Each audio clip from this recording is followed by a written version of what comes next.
Perkenalkan, nama saya Elin Yohanes, NIM 20030200197, kelas C, semester 1, Universitas Nusa Cendana Kupang. Saya akan mereview buku yang ke-11 yang berjudul Cities and Society. Buku Cities and Society merupakan salah satu buku dari 13 buku dalam seri autoritatif dari Blackwell Reader in Sociology. Setiap volume dalam seri otoritatif ini bertujuan untuk memberikan siswa dan cendekiawan koleksi lengkap bacaan klasik dan kontemporer untuk semua subbidang utama sosiologi. Buku-buku dirancang untuk melengkapi karya tunggal atau untuk digunakan sebagai buku teks yang berdiri sendiri untuk kursus. Seri ini bertujuan untuk mencerminkan keadaan disiplin ilmu dengan menyediakan koleksi tidak hanya pada topik standar tetapi juga pada mata pelajaran mutakhir dalam sosiologi untuk memberikan arahan masa depan dalam pengejaran dan penelitian. Adapun buku-buku lain dalam seri ini yaitu 1. From Modernization to Globalization, yang kedua Aging and Everyday Life, yang ketiga Popular Culture, yang keempat Self and Society, yang kelima Qualitative Research Methods, yang keenam Cultural Sociology, yang ketujuh Sexuality and Gender, yang kedelapan Reading in Economic Sociology, yang kesembilan Classical Sociological Theory, yang ke-10 Contemporary Sociological Theory, yang ke-11 Race and Ethnicity, yang ke-12 Social Movements. Buku Cities and Society ini diisi dengan banyak artikel yang ditulis oleh beberapa ahli, seperti Harvey Moloch, John R. Logan, Todd Swanstone, Dubsman, dan masih banyak lagi yang digabungkan ke dalam beberapa bagian sesuai dengan topiknya. Kemudian diedit oleh Nancy Kleniewski. Kleniewski adalah seorang sosiolog dan memegang jabatan administratif di Universitas Massachusetts Lowell dan Universitas Negeri New York di Geneseo. Pencapaian utamanya adalah dalam memimpin rencana strategis kampus, mengembangkan unit manajemen pendaftaran, memulai program pembelajaran layanan, meningkatkan proses transisi untuk mahasiswa pindahan, dan melembagakan program komprehensif untuk dukungan dan pengembangan fakultas. Kleniewski adalah Presiden Universitas Negeri New York di Wanonta. Dia adalah wanita pertama dalam peran itu di Wanonta. Buku ini diterbitkan pertama kali pada tanggal 14 Januari tahun 2004. Yang diterbitkan oleh Wiley Blackwell dengan ketebalan buku yaitu 353 halaman. Buku ini mewakili beberapa penelitian utama dalam sosiologi perkotaan selama 25 tahun terakhir. Penulis memilih bacaan dengan 3 ketegangan atau keseimbangan. Yang pertama, untuk memasukkan berbagai topik tetapi fokus pada masalah yang paling signifikan bagi para sarjana dan pembuat kebijakan.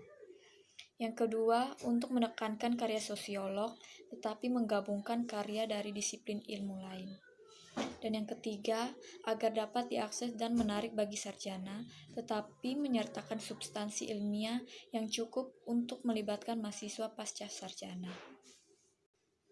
Karya-karya yang termasuk di sini sama sekali bukan survei komprehensif tentang sosiologi perkotaan. Keterbatasan ruang memaksa Nancy untuk membuat beberapa pilihan yang sulit, termasuk tidak mencantumkan banyak tulisan yang penting yang tersedia di koleksi lain. Maksud dibalik buku ini adalah untuk mengumpulkan karya asli para sarjana kontemporer dalam versi yang sedikit disingkat. Dari 20 bacaan dalam buku ini, 16 merupakan kutipan dari buku dan 4 merupakan artikel dari jurnal ilmiah. Meskipun ini adalah karya baru, mereka cenderung bertahan dalam ujian waktu karena kontribusinya yang kuat terhadap pertanyaan sentral di bidang sosiologi perkotaan.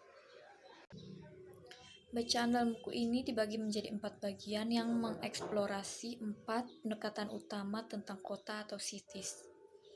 Bagian pertama membahas perspektif teoritis dan perdebatan di antara para sarjana perkotaan. Bagian kedua mengeksplorasi dampak ekonomi global terhadap kota.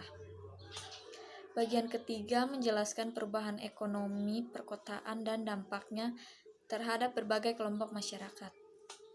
Bagian terakhir menjelaskan beberapa masalah utama dan pemilihan kebijakan publik. Bagian pertama dalam buku ini diberi judul Recent Theoretical Perspective on Cities and Society, atau perspektif teoritis terbaru tentang kota dan masyarakat. Pada bagian pertama ini berisi 5 artikel berbeda yang ditulis oleh beberapa ahli. Artikel pertama berjudul The City as a Growth Machine Toward a Political Economy of Place, atau kota sebagai mesin pertumbuhan menuju ekonomi politik tempat, oleh Harvey Moloch. Artikel inovatif ini mewakili perkembangan awal ekonomi politik kota. Menggunakan metafora mesin pertumbuhan, Harvey Moloch menjelaskan mengapa ekonomi dan politik membentuk pertumbuhan kota.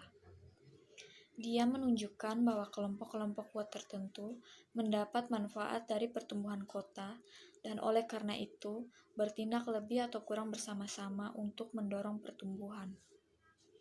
Dia berpendapat bahwa politik lokal sebagian besar berputar di sekitar menciptakan kondisi untuk pertumbuhan dan mendistribusikan sumber daya yang diperoleh dari pertumbuhan.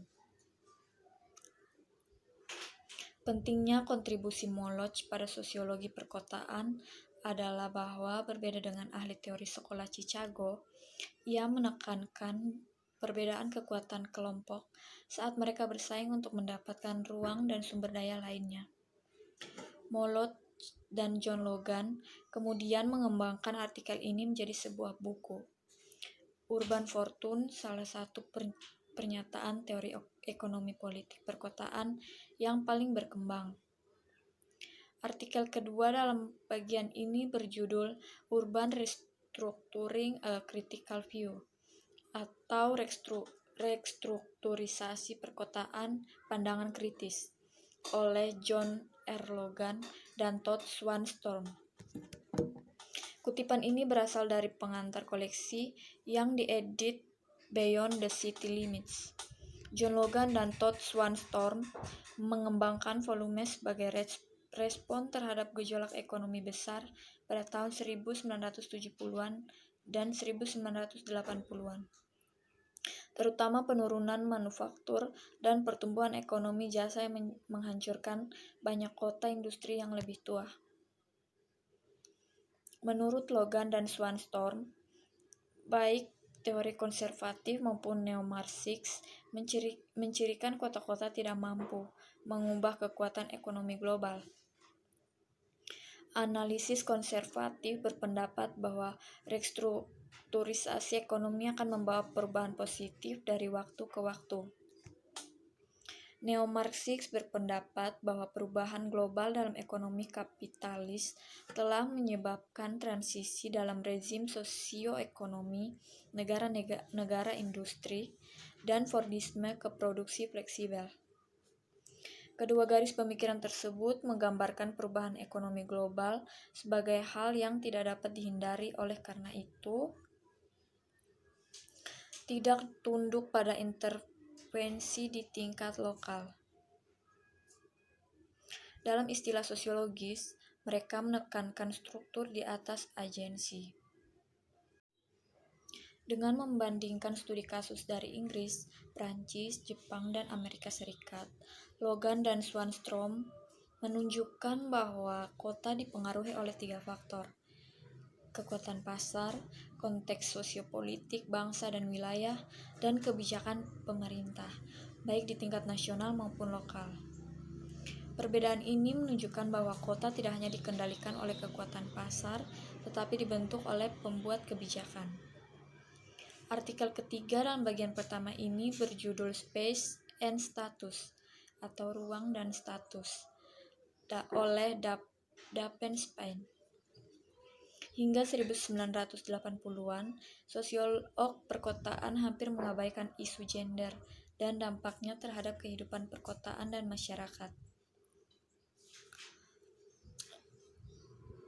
Spain meneliti cara-cara di mana ruang-ruang tertentu diidentifikasi sebagai ruang laki-laki atau ruang perempuan, yaitu mereka adalah ruang gender.